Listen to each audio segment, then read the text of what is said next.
कोल्हापूर महापालिकेवर गेल्या 5 वर्षांपासून प्रशासक आहे, त्यामुळे अधिकाऱ्यांवर वचक नाहीये। त्याचा परिणाम विकास कामांवर होतोय। अधिकाऱ्यांवर वचक ठेवणारा नगरसेवक हवा असल्याचं मत कोल्हापुरातल्या ज्येष्ठ नागरिकांनी व्यक्त केलंय। काय वाटतंय ज्येष्ठ नागरिकांना निवडणुकीसंदर्भात जाणून घेतलंय आमच्या प्रतिनिधींनी, बघूया। राज्यात महानगरपालिकेचा महासंग्राम सुरू झालेला आहे आणि कोल्हापूर महानगरपालिकेमध्ये जे येणारे नगरसेवक आहेत ते कसे असले पाहिजेत हे आपण जाणून घेणार आहोत कोल्हापुरातील ज्येष्ठ नागरिकांच्याकडून। त्यांना नेमकं काय अपेक्षित आहे, कारण त्यांनी जवळपास संपूर्ण नगरसेवक कोल्हापूरचे जे होते आधीचे ते सगळे पाहिलेले आहेत। आता त्यांना नवे नगरसेवक कसे पाहिजे आहेत ते आपण जाणून घेणार आहोत। मला सांगा, तुम्ही याच्या आधीचे सगळे नगरसेवक बघितले असाल, आता तुम्हाला कसे अपेक्षित नगरसेवक आहेत? 1958 पासून मी कोल्हापूरमध्ये बघतोय। आज अपेक्षित आहे, जनता नाराज आहे, राजकारणावर लोक बोलायला तयार नाहीत, कारण त्यांच्यामुळे त्यांना भोगायला लागायला लागले। बाकीच्या गोष्टीचा विषय न करता येणाऱ्या नगरसेवकानं कॉन्शियसला हात ठेवून काम करावं।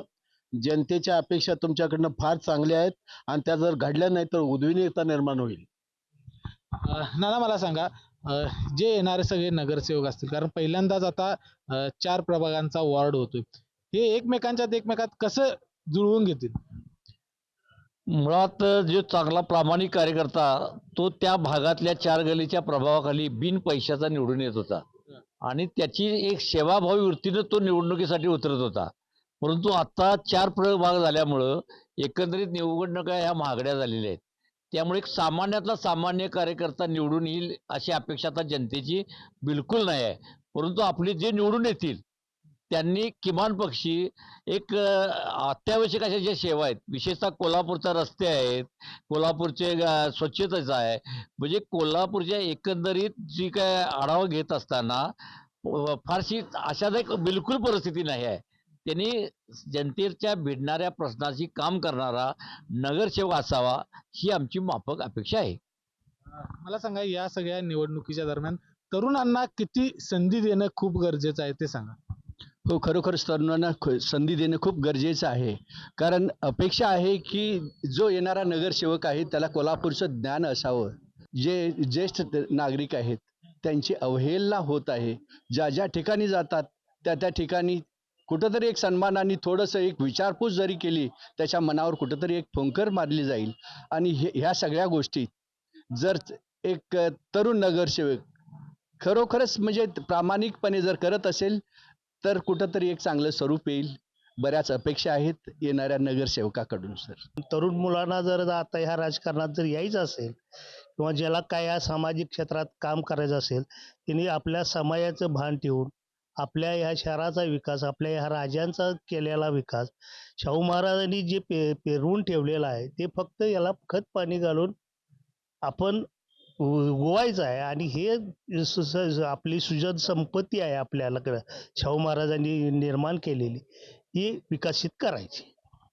आपल्याला काय अपेक्षित आहे, येणारा नगरसेवक हा कसा असायला पाहिजे? लोकांच्या हिताच्या योजना आणायच्या आणि त्यामध्ये कमिशन घ्यायचं आणि लोकांना विकासापासून लांब ठेवायचं। ही जी दुष्ट प्रवृत्ती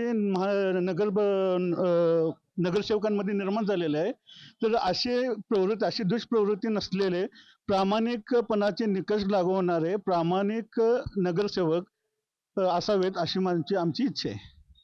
मला सांगा काका, तुम्हाला कशा पद्धतीने नगरसेवक असायला पाहिजे?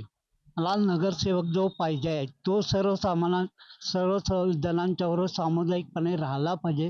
त्याने बरेचसे कार्य वगैरे केलं पाहिजे आणि आत्ता जी मुलं वगैरे आहेत त्या मुलांना त्यांनी सामावून घेऊन सर्वांचे कार्य केले पाहिजे अशी माझी इच्छा आहे। तर आपण बघितलं की हे सगळे ज्येष्ठ नागरिक आहेत आणि त्यांच्यासोबत आपण गप्पा मारत होतो आणि त्यांचं म्हणणं आहे की जो येणारा नगरसेवक आहे तर तो अतिशय प्रामाणिक राहिला पाहिजे। ज्येष्ठ नागरिक असतील, ज्या ज्या प्रभागामध्ये तुम्ही निवडून येता त्या प्रभागातली सगळी माहिती तुम्हाला असणं गरजेचं आहे, कुठल्या माणसाला काय गरज आहे, कारण प्रत्येक वेळी सर्वसामान्य नागरिक महानगरपालिकेच्या कार्यालयात जात नाही, त्यामुळे तुम्ही त्यांच्यापर्यंत पोहोचलं पाहिजे आणि मग ती कामं केली पाहिजेत। भ्रष्टाचार या ठिकाणी होता कामा नये, भ्रष्टाचाराला पूर्णपणे या ठिकाणी आळा घातला पाहिजे आणि तसेच नगरसेवक या महानगरपालिकेत गेले तर कुठेतरी कोल्हापूर हे विकसित होईल, अशा पद्धतीचं मत या सगळ्या ज्येष्ठ नागरिकांचं आहे। विजय केसरकर, एबीपी माझा, कोल्हापूर। एबीपी माझा, उघडा डोळे बघा नीट।